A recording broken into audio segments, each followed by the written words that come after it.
लागतील आणि ते घराघरापर्यंत पोहोचायला सर्वात महत्वाचा आमच्या ज्या बहिणी बसलेल्या आहेत यांच्यावर मोठी जबाबदारी आहे.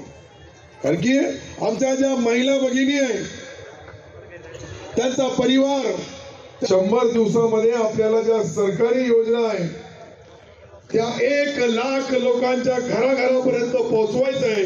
हे पोहोचवण्यासाठी खरं म्हणजे हे मेळावा घेण्याच्या पाठीमागची पार्श्वभूमी हीच आहे.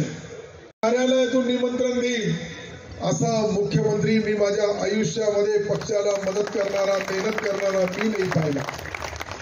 म्हणून आपण त्यांचे हात बळकट करायचे असेल त्यांना या महाराष्ट्रामधला शक्तिशाली नेता म्हणून त्यांचं नाव या राज्यामध्ये देशाच्या राजकारणामध्ये आपल्याला पाहायचं असेल तर त्यासाठी आपले बूथ आपल्याला पहिले मजबूत करावं लागेल.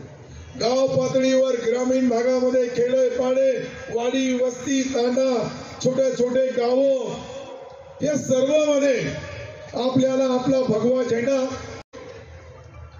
घराघरापर्यंत आपल्याला पोहोचवावं लागेल. त्याच वेळेस मुख्यमंत्री महोदयाचे स्वप्न आहे का माझा महाराष्ट्र हा आपला राज्य या राज्यामध्ये राहणारे तमाम जाती धर्माचे महिला असेल पुरुष असेल युवा असेल या सर्वांना बळकट करायचं आहे तर ते सहजासहजी होणार नाही. लड़ता